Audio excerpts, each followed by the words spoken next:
सभी को जय हिंद। आज मैंने एनडीएफ भाषण प्रतियोगिता में भाग लिया है और मेरा नंबर है NDF C43। मेरा नाम है अर्जुन धुरी। मेरा विषय है भगत सिंह बलिदान दिवस, जिसे शहीद दिवस के रूप में भी माना जाता है। हर साल 23 मार्च को मनाया जाता है। यह 3 प्रतिष्ठित भारतीय क्रांतिकारियों की फांसी की सालगिरह पर मनाया जाता है। भगत सिंह, शिवराम राजगुरु और सुखदेव थापर। इनकी ऐतिहासिक पृष्ठभूमि 1931 में ब्रिटिश औपनिवेशिक सरकार ने लाहौर षड्यंत्र केस में शामिल होने के लिए इन 3 युवकों को फांसी देने का आदेश दिया। यह मामला मुख्य रूप से 1928 में ब्रिटिश पुलिस अधिकारी जॉन सॉन्डर्स की हत्या से जुड़ा था, जो कि अनुभवी नेता लाला लाजपत राय की मौत का बदला लेने के लिए किया गया था। आगे बलिदान से जुड़ी प्रमुख घटनाएं। प्रदर्शन 1928 साइमन कमीशन के खिलाफ शांतिपूर्वक विरोध। प्रदर्शन के दौरान लाला लाजपत राय पर बेरहमी से लाठीचार्ज किया गया और बाद में उनकी चोटों से मृत्यु हो गई। हत्या 1928 प्रतिरोध से संदेश भेजने के लिए भगत सिंह और उनके साथियों ने जिम्मेदार अधिकारियों जेम्स स्कॉट को मारने की योजना बनाई, लेकिन गलती से जॉन सॉन्डर्स की मौत हो गई।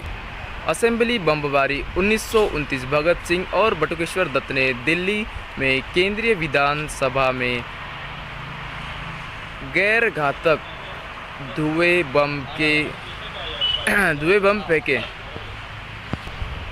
उनका लक्ष्य बहरों को सुनाना था, हत्या करना नहीं, बल्कि मुकदमे को अपनी विचारधारा के लिए एक मंच के रूप में उपयोग करने के लिए कठोर कानूनी और अदालत की गिरफ्तारी का विरोध करना।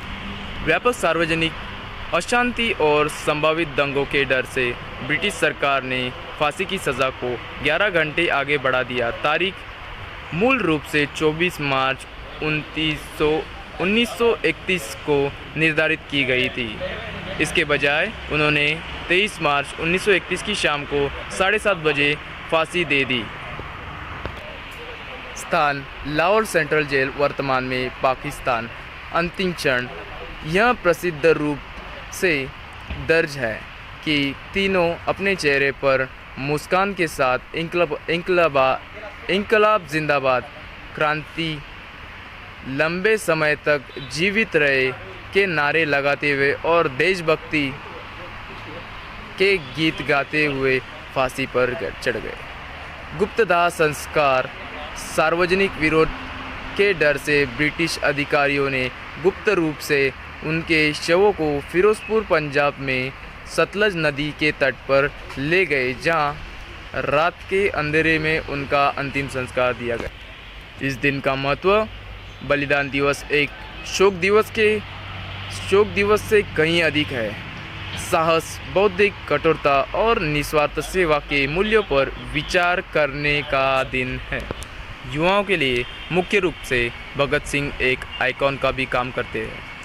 अपनी मृत्यु के समय भगत सिंह केवल 23 वर्ष के थे, जिससे ये भारतीय युवा के लिए एक कालजयी प्रतीक बन गए। विचारधारा। उन्होंने समानता और सामाजिक न्याय पर जोर देते हुए कहा कि क्रांति की तलवार विचारों की धार पर तेज की जाती है। राष्ट्रीय एकता। अलग अलग पृष्ठभूमि से आने वाले इन तीनों लोगों का बलिदान। सिंह सिख थे, राजगुरु एक मराठी ब्राह्मण थे और सुखदेव पंजाबी हिंदू थे। उनके खिलाफ संयुक्त मोर्चे का एक शक्तिशाली प्रतीक बना हुआ है। आज हुसैनवाला राष्ट्रीय शहीद स्मारक उनकी विरासत को श्रद्धांजलि के रूप में उनके दाह संस्कार स्थल पर खड़ा है। जय हिंद।